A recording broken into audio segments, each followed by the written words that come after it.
In this video, we will start a new chapter of business study, chapter number 7, directing. As you know, this is the fourth function of management. Directing function of management is mainly concerned with the instructing, guiding and motivating the employees in the organization so that they can do their work with the full efficiency. And it includes the supervision also. Directing का main काम employees को instruction देना, उन्हें guidance देना और उन्हें motivate करना होता है ताकि वो अपने काम को फुल एफिशिएंसी के साथ कर पाएँ। उनके मोराल को इंक्रीज करना प्लस उनके वर्क को टाइम टू टाइम सुपरवाइज करना भी डायरेक्टिंग के अंदर ही हम इंक्लूड करते हैं। तो डायरेक्टिंग में हम एम्प्लॉयज़ को ये बताते हैं कि उनको काम किस तरीके से करना है, यानी कि वर्क रिलेटेड जो इंस्ट्रक्शंस हैं वो दी जाती हैं, साथ साथ उनके काम को ऑब्जर्व भी किया जाता है रेगुलर बेसिस पे। और अगर उनके वर्क में किसी भी तरह की कोई कमी है तो उस कमी को सुधारा जाता है ताकि वर्क जो हो वो एक क्वालिटी वर्क हो। ये डायरेक्टिंग के कुछ फीचर्स हैं, इनके बारे में बात करते हैं। First feature is directing initiates the action. Directing जो है किसी भी काम को स्टार्टअप करती है, मीन्स जब तक डायरेक्शन नहीं होगी, जब तक कि वो एक्शन आप परफॉर्म नहीं करेंगे, वो टास्क आप स्टार्ट नहीं करेंगे। तो डायरेक्टिंग जो है एक गाइडेंस प्रोवाइड करते हैं एम्प्लॉयज़ को किसी भी वर्क को स्टार्ट करने के लिए। जब तक डायरेक्शन नहीं होगी तब तक कोई भी काम स्टार्ट नहीं हो सकता है। Second is continuing function. Directing is A continuing function which is performed on regular basis, जिसकी ज़रूरत आपको टाइम टू टाइम पड़ती रहती है। डायरेक्शन कोई एक सिंगल टाइम परफॉर्मिंग टास्क नहीं है कि एक बार आपने वो काम किया और उसके बाद आपको ज़रूरत नहीं पड़ेगी। टाइम टू टाइम आपको प्रॉब्लम्स फेस करनी होती हैं। ये एक ऑर्गेनाइजेशन के अंदर जो एम्प्लॉय हैं वो प्रॉब्लम फेस करते हैं तो उन्हें टाइम टू टाइम हमें डायरेक्ट करना होता है as a manager. Directing takes place at every level. Directing की ज़रूरत हमें हर लेवल पे होती है, चाहे एक टॉप लेवल हो, मिडल लेवल हो, लोअर लेवल हो। जैसा कि हमने पढ़ा था कि मैनेजमेंट में एक ऑर्गेनाइजेशन में 3 लेवल्स होते हैं, top level, middle level and lower level. तो तीनों ही लेवल पे हमें डायरेक्टिंग की ज़रूरत होती है। Directing flows from top to bottom.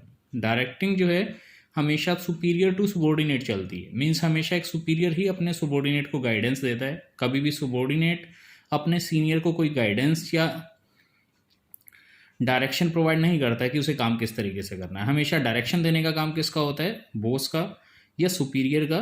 तो इसलिए डायरेक्टिंग का फ्लो हमेशा टॉप टू बॉटम होता है, कभी भी बॉटम टू टॉप उसका फ्लो नहीं होता है। Next is performance oriented. Directing is related to the performance और you can say directing is a performance oriented function. डायरेक्टिंग का मेन काम एम्प्लॉयज की एफिशिएंसी को इम्प्रूव करना होता है और एफिशिएंसी को इम्प्रूव करने के लिए हम टाइम टू टाइम अपने एम्प्लॉय को सुपरवाइज भी करते हैं, उनके काम को ऑब्जर्व भी करते हैं, उन्हें डायरेक्ट भी करते हैं, गाइडेंस भी देते हैं ताकि उनकी एफिशिएंसी को हम इम्प्रूव कर सकें और ऑर्गेनाइजेशनल गोल को अचीव कर सकें।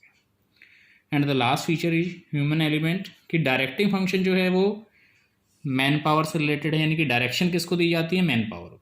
कभी भी नॉन लिविंग थिंग्स को हम डायरेक्शन देने का काम नहीं करते हैं। डायरेक्शन हमेशा ह्यूमन बीइंग को दी जाती है, एम्प्लॉयज को दी जाती है, चाहे वो किसी भी पोस्ट पे काम कर रहा है। तो डायरेक्टिंग फंक्शन जो है मेनली ह्यूमन एलिमेंट से रिलेटेड है। जैसे कि हमने 2 रिसोर्सेज की बात की थी ऑर्गेनाइजेशन में, human resource and material resource. और डायरेक्टिंग फंक्शन जो है वो ह्यूमन रिसोर्स से रिलेटेड है। हम जो डायरेक्शन देते हैं वो किसको देते हैं, एम्प्लॉयज को। Now the next topic is importance of directing function. Directing function की क्या क्या इंपॉर्टेंस है या डायरेक्टिंग एक ऑर्गेनाइजेशन में क्यों जरूरी है। First point is to initiate action. ये पॉइंट हमने फीचर में भी अभी पढ़ा है कि डायरेक्टिंग जो है हमारे एक्शन या हमारी टास्क को स्टार्टअप देती है। मीन्स हम कोई भी काम जो है स्टार्ट करते हैं with the proper guidance and with the proper off directing. जब तक डायरेक्टिंग नहीं होती कोई भी एम्प्लॉय वर्किंग स्टार्ट नहीं कर सकता है।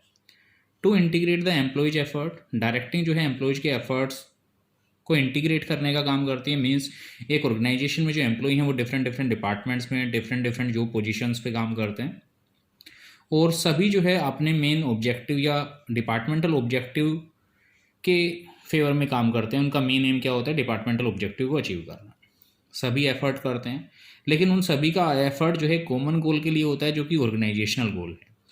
तो डायरेक्टिंग जो है, जितने भी एम्प्लॉई हैं एक ऑर्गेनाइजेशन के अंदर, चाहे वो किसी भी डिपार्टमेंट से बिलोंग करता है, उन सभी एम्प्लॉयज़ के एफर्ट को इंटीग्रेट करने का काम करती है, ताकि सभी डिपार्टमेंट कोऑपरेशन के साथ काम करें और ऑर्गेनाइजेशनल गोल को अचीव कर सकें। Next point is means of motivation. Directing जो है एक मोटिवेशन का मीडियम है। मीन्स डायरेक्टिंग जो है एम्प्लॉयज़ को मोटिवेट करने का भी काम करती है, उन्हें एनकरेज करती है कि वो बेस्ट एबिलिटी के साथ, फुल एफिशिएंसी के साथ काम करें और उनका वर्क जो है वो क्वालिटी वर्क हो। Bring stability and balance in the organisation. Directing जो है ऑर्गेनाइजेशन के अंदर स्टेबिलिटी लाती है, एक बैलेंस क्रिएट करके रखती है। कैसे? जो एक ऑर्गेनाइजेशन के अंदर एम्प्लॉई और एम्प्लॉयर हैं, दोनों का एटीट्यूड डिफर हो सकता है। जैसे कि हमने FW टेलर की एक टेक्निक पढ़ी थी मेंटल रिवोल्यूशन की, दोनों की थिंकिंग डिफर है। ऐसे ही एक ही ऑर्गेनाइजेशन में काम करने वाले दो एम्प्लॉयज की थिंकिंग या एटीट्यूड भी डिफर हो सकता है। तो जब दो पर्सन्स का व्यू आपस में मैच नहीं करता है तो वहाँ पर क्लैशेज होने के चांसेज होते हैं या डिस्प्यूट होने के चांसेज होते हैं। तो उस सिचुएशन में एक ऑर्गेनाइजेशन के लिए ज़रूरी हो जाता है कि उनके बीच में एक प्रॉपर बैलेंस मेंटेन करके रखा जाए, ताकि स्मूथली ऑर्गेनाइजेशन ऑपरेट हो सके। तो डायरेक्टिंग जो है एक बैलेंस क्रिएट करने का भी काम करती है between the attitude of employer and employee. यानी कि अगर उन दोनों का व्यू आपस में मैच नहीं करता है तो एक बैलेंस क्रिएट करके रखती है, ताकि ऑर्गेनाइजेशन पे उसका इफेक्ट ना हो और ऑर्गेनाइजेशन जो है वो स्मूथली काम करती रहे।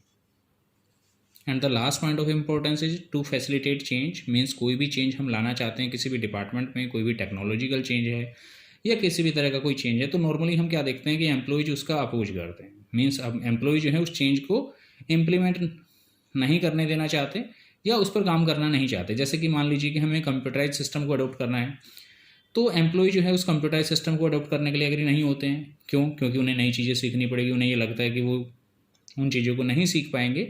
लेकिन प्रॉपर डायरेक्टिंग के थ्रू एक सुपरवाइजर जो है अपने एम्प्लॉय को डायरेक्ट करके, अच्छे से समझाकर, अच्छे से गाइडेंस देकर वो चेंज इंप्लीमेंट करा सकता है।